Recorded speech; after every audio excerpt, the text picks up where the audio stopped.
Has it only been 1 year? Somehow it feels like a lifetime. Robert Swan Mueller Saucy. U.S. should applaud choice of Mueller to lead Russia probe. Moore was selected to be special prosecutor by Deputy Attorney General Rod J. Rosenstein. Trump Russia probe marks 1-year anniversary. This is what it has accomplished. Trump campaign fundraises off Mueller probe anniversary. Mueller team gives judge unredacted memo on Russia mandate. More on May 17, 2017. Mueller was expressly directed to investigate Russia's meddling in the 2016 presidential election, but, in actuality, his appointment was a reflexive response to the firing of FBI Director James Brian Comey. After a year of investigation, Trump can rightly claim some vindication. Trump Russia probe marks 1-year anniversary. This is what it has accomplished. Trump, McCabe should be under investigation for ties to Clinton. More, this was the correct move by a deputy AG who was thrust into the spotlight after Attorney General Jeff Beauregard Sessions. Chris Christie compares Mueller investigation to Bridgegate probe. Oakland mayor fires back at Trump. It's my duty to protect my residents as McCabe lawyer fires back at Trump. You need to stop lying. Moore accused himself of any Kremlin-related matters. And, to be fair, a wholly unorthodox president had just been elected to the office. Donald John Trump. The memo. Will Mueller play hardball with Trump?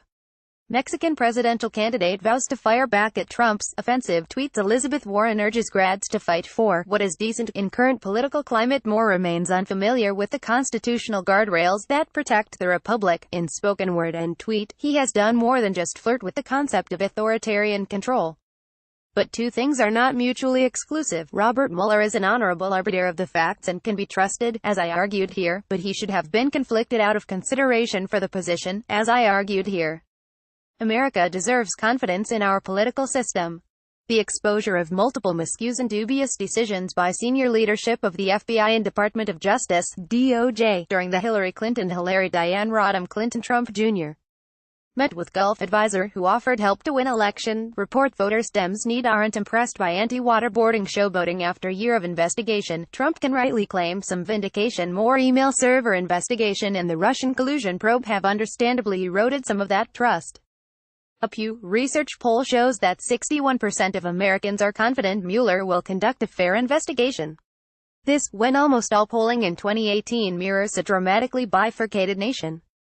Anecdotally speaking, it is difficult to fathom that, a year into the investigation, any finding has moved the needle in partisan camps. The political left still envisions Russians behind every potted plant at Trump Tower and wistfully dreams of a day when Trump is led away in handcuffs. The political right steadfastly maintains that the entire investigation is part of a deep state effort to overturn the results of a lawful election and a political witch hunt. As with most polarizing topics, there may be a bit truth to both. Some aspiring political scientists on Twitter have argued that there were 0 indictments or convictions resulting from the Whitewater probe, the House Select Committee on Benghazi investigation, and the Clinton email probe. They are correct. They also charged that, to date in the Mueller probe, we have seen 4 former Trump campaign associates, Michael Flynn, George Demetrios Papadopoulos, Schumer, GOP efforts to identify FBI informant close to crossing a legal line. After a year of investigation, Trump can rightly claim some vindication. FBI informant met with 3 Trump campaign advisors. Report more. John Manafort. Trump Russia probe marks 1-year anniversary. This is what it has accomplished. Trump suggests Justice Department is trying to frame him. The Hill's Morning Report, sponsored by CVS Health. A pivotal day for House Republicans on immigration. Moore and Richard Gates, charged with crimes that were not related to any misconduct by the president's campaign. Flynn and Papadopoulos pled guilty to making false statements to FBI agents, a violation of Title 18 U.S.C. Section 1001, a serious offense. It is an ancillary process crime, having nothing to do with an underlying scheme and only related to criminal conduct that occurs during investigation. Manafort and Gates were indicted on conspiracy charges related to tax evasion and bank fraud, but nothing related to Trump or the campaign. Shady business dealings are part of the new 32-count indictment brought by the Mueller team. This may be an effort to pressure Trump associates who had insider knowledge of the campaign, but it's not an indication of collusion. In April, an attorney, Alex van der Zwaan, pled guilty to lying to investigators and was sentenced to 30 days in prison. Last February 13, Russian nationals and 3 Russian companies were charged with meddling in the 2016 election. No U.S. citizens were included in that 37-page indictment. The only mention of Americans was in the context of unwitting accomplice, ergo, any U.S. citizen who communicated with Russians posing as American political activists on social media platforms during the 2016 campaign had no knowledge they were communicating with Kremlin agents. Richard Pinedo, a California man, pled guilty to selling bank accounts to Russian meddlers. He used stolen identities to open these accounts but was unaware of the intentions of his Russian clients. Deputy Ag Rosenstein, who announced the indictment, concluded that here is no allegation in the indictment that the charged conduct altered the outcome of the 2016 election.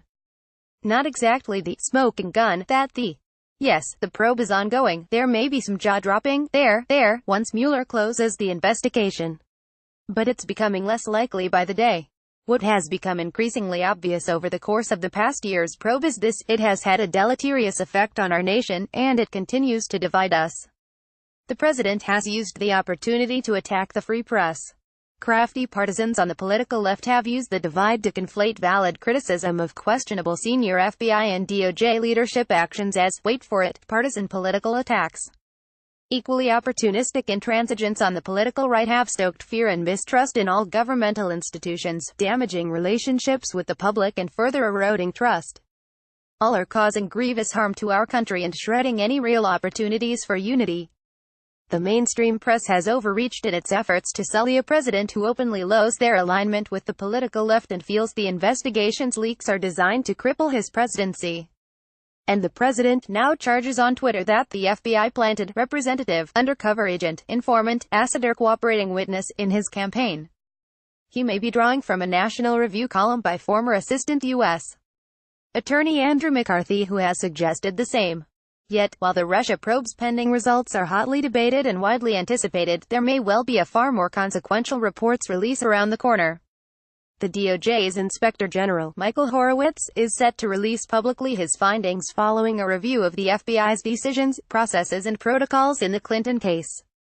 Sources indicate the IG found reasonable grounds to believe violations of federal criminal law occurred in the FBI's and DOJ's handling of the Clinton case. This, ultimately, may result in a criminal referral and potential prosecution of some ubiquitous names in the Clinton investigation. The IG may prove to be more adept at getting to the bottom of provable wrongdoing at the FBI and DOJ than Mueller's team may be in discerning Trump's culpability in collusion or obstruction of justice. James A. Gagliano is a retired FBI supervisory special agent and a CNN law enforcement analyst. He also serves as an adjunct assistant professor at St. John's University and as a leadership consultant at the Thayer Leader Development Group, TLDG, at his alma mater, the United States Military Academy at West Point. Follow him on Twitter at James A. Gagliano.